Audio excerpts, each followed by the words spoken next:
देखिए 2023 set 1 822 DB इस console का ही सवाल है। x प्लस 1 बटा x बराबर 3 के मूल याद करो। इस सवाल को देख के ये नहीं पता लग रहा है कि किस पार्ट का है, क्योंकि मूल कभी कभी हमें शून्य को बनाते दूसरे पार्ट का भी याद करने पड़ेंगे। इसमें लगा बराबर का निशान। मूल तो होते हैं द्विघात समीकरण के, जो हाई स्कूल आपने पढ़ा है। मूलों की संकल्पना आपने द्विघात समीकरण में पढ़ी है, लेकिन इसमें घात दो नहीं है। क्या करें, पहले सवाल को एक बार लिख लो। x प्लस 1 बटे x बराबर 3। इसमें कौन समस्या है? इसमें समस्या है 1 बटे x। ठीक है, क्या करें 1 बटे x का, इस 1 बटे x को हटाना है हमें। कैसे हटेगा? एलसीएम लेंगे। एलसीएम तो दो चीज़ों का होता है, ये है दो चीज़ें। इसके बटे में तो 1 लिखा है, जिसके बटे में कुछ नहीं होता उसके बटे में क्या होता है? एलसीएम लेने के लिए दोनों हर एक समान होने चाहिए, नहीं है। तो क्या आपके पास अधिकार है ये करने के लिए? हम अंश और हर को दोनों को किसी एक संख्या से गुणा कर सकते हैं। कौए से करो, कबूतर से करो, किसी से।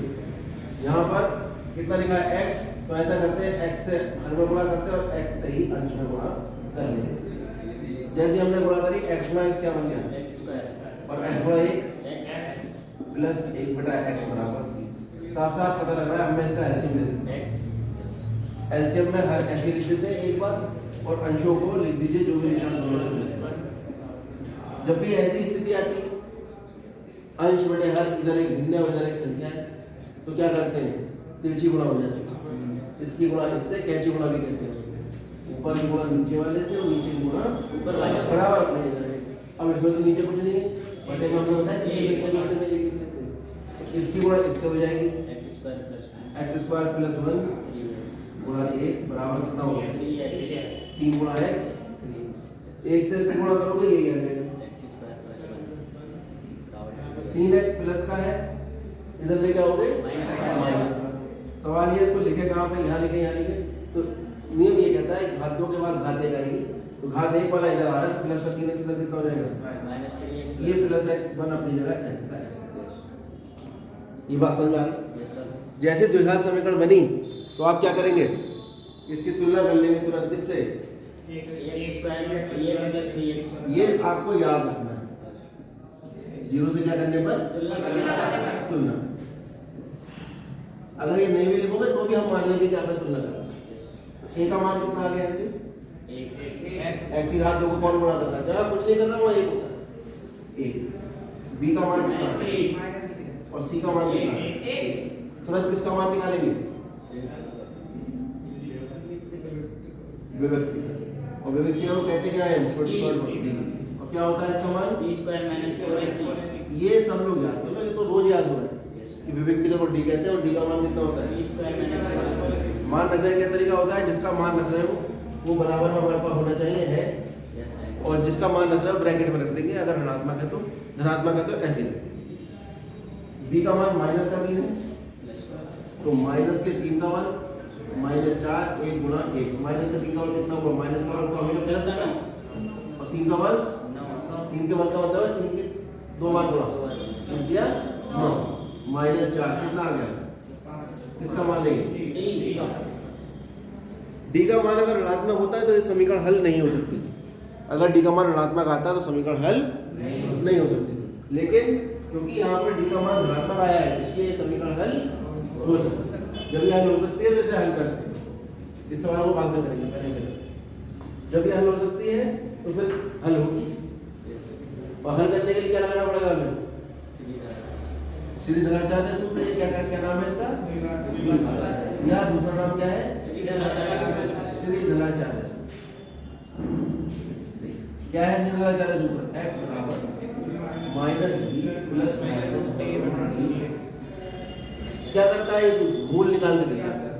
कब निकाल के देता है? जब संभव होते हैं। संभव कब होते हैं? जब विभक्ति का मान या तो धनात्मक आ जाए या 0। क्योंकि धनात्मक आ रहा है इसीलिए मैंने ये सूत्र लगाया है, और ऋणात्मक आता तो बात में खत्म कर देते और क्या कह देते हैं कि भैया इसके मूल, वास्तविक मूल संभव नहीं है। ये मुसीबत आपको तभी उठानी पड़ेगी जब डी का मान धनात्मक आ जाए। और जबरदस्ती कुछ करने की कोशिश मत करना। कभी प्लस माइनस करके बोले हाँ ऋणात्मक लाना, माइनस लगा दिया, बोले मूल संभव नहीं है। ठीक है, जो एक्चुअल कैलकुलेशन हो उसी के अकॉर्डिंग आपको काम करना। मान लगाओ, क्या तरीका होता है मान लगाने का? जहाँ मान लगाना है वो ब्रैकेट लगा दो। अगर मान ऋणात्मक है तो डी का मान कितना रहा? तो यहाँ माइनस कर दिया। प्लस माइनस वर्गमूल डी का मान कितना है? 5 बटे 2 कितना आ गया? Minus minus plus 3 plus minus वर्गमूल 5 बटे 2, इसका मान है x प्लस चिन्ह लेने पर। अगर प्लस का चिन्ह लोगे तो 3 प्लस वर्गमूल 5, क्योंकि चिन्ह तो ये हमारा लेंगे, एक प्लस है एक माइनस, और माइनस चिन्ह लेने पर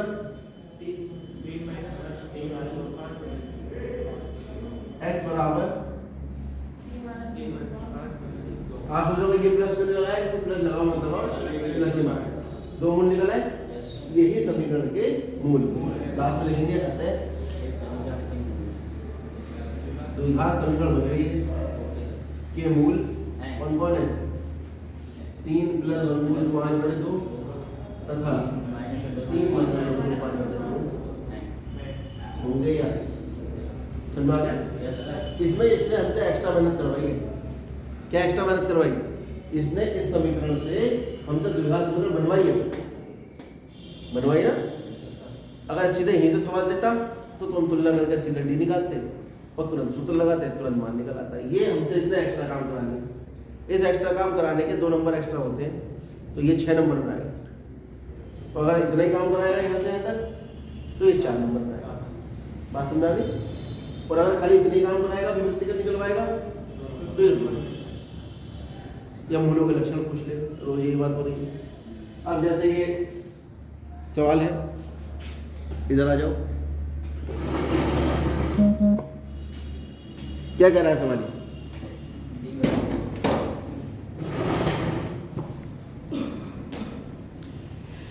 ये कह रहा है कि यदि द्विघात समीकरण के मूल समान है। क्या है द्विघात समीकरण?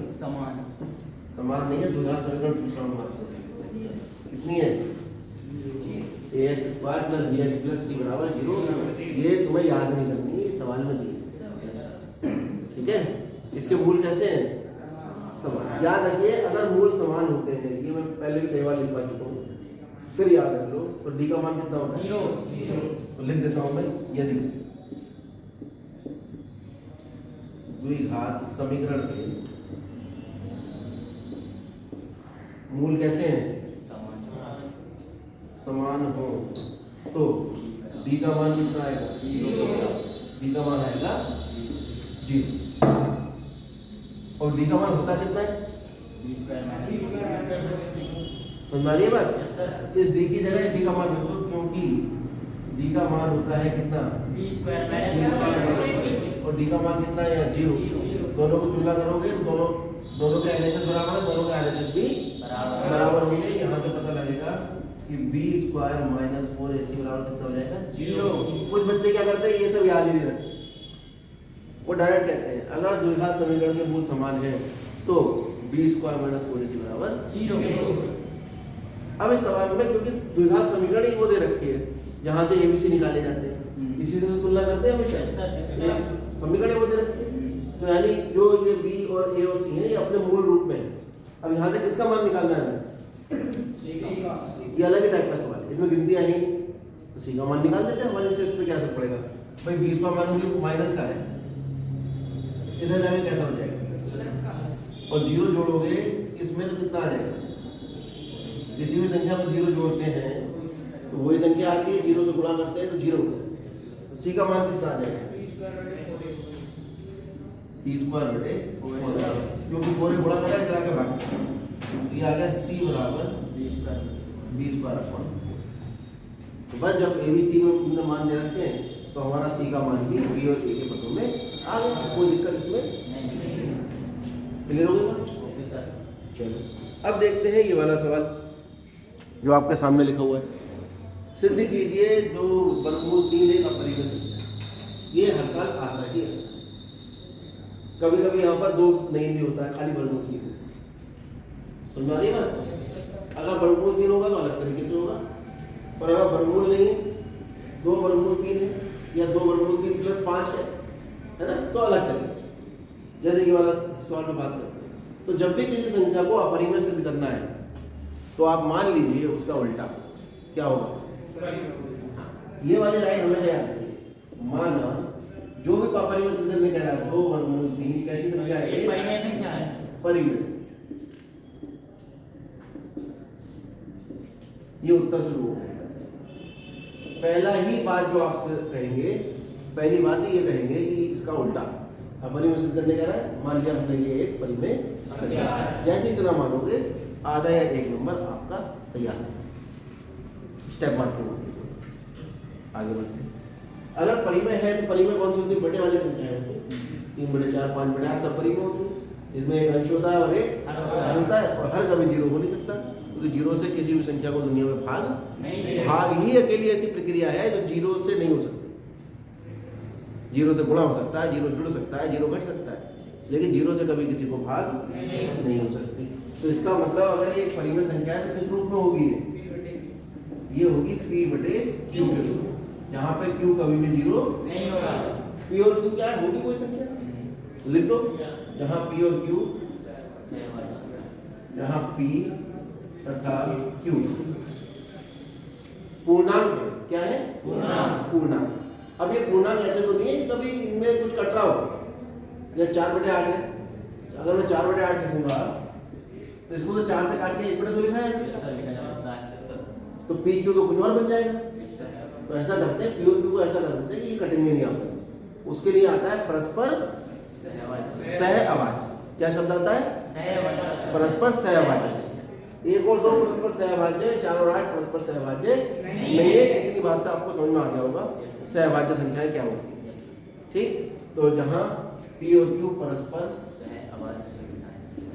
सहअभाज्य और संख्याओं की जगह क्या लिखेंगे हम शब्द? पूर्णांक।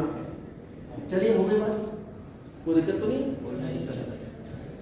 दो इसको गुणा कराया जाए क्या करेगा? वर्गमूल 3 बराबर p बटे। वर्गमूल 3 तो पूर्णांक नहीं, ना ही वर्गमूल 3 के बटे में 1 लिख सकते हैं।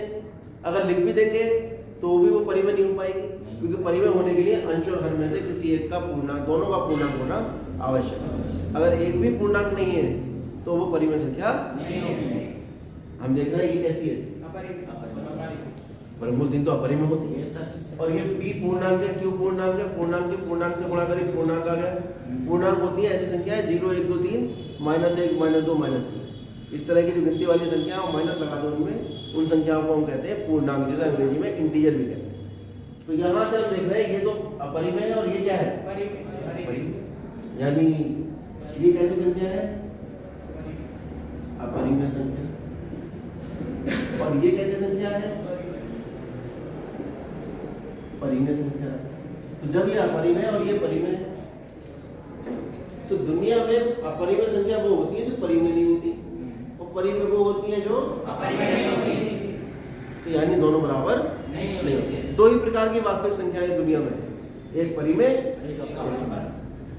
ठीक है, तो ये अपरिमेय संख्या और ये परिमेय संख्या ये तो बराबर आ गई, जो क्या है? असममित। यह है एक विरोधाभास है। यह क्या है? विरोधाभास है। विरोधाभास। और ये विरोधाभास क्यों हुआ भाई? हमारी गलत कल्पना के कारण। हाँ, बहुत बढ़िया। विरोधाभास है जिसका कारण हमारी परिकल्पना। और अगर इस विरोधाभास का कारण हमारी परिकल्पना मतलब जो हमने माना था, परिकल्पना मतलब जो हमने सोचा था। क्या सोचा था? ठीक है, इसका मतलब जो हमने परिकल्पना मानी उस परिकल्पना से क्या उत्पन्न हुआ? विरोधाभास। तो हमारी परिकल्पना कैसी हुई? गलत सिद्ध। अतः हमारी परिकल्पना गलत सिद्ध। और जब हमारी परिकल्पना गलत सिद्ध हुई है तो इसका मतलब ये हो गया कि 2 वर्गमूल 3 एक अपरिमेय संख्या नहीं है। कैसी है? अपरिमेय।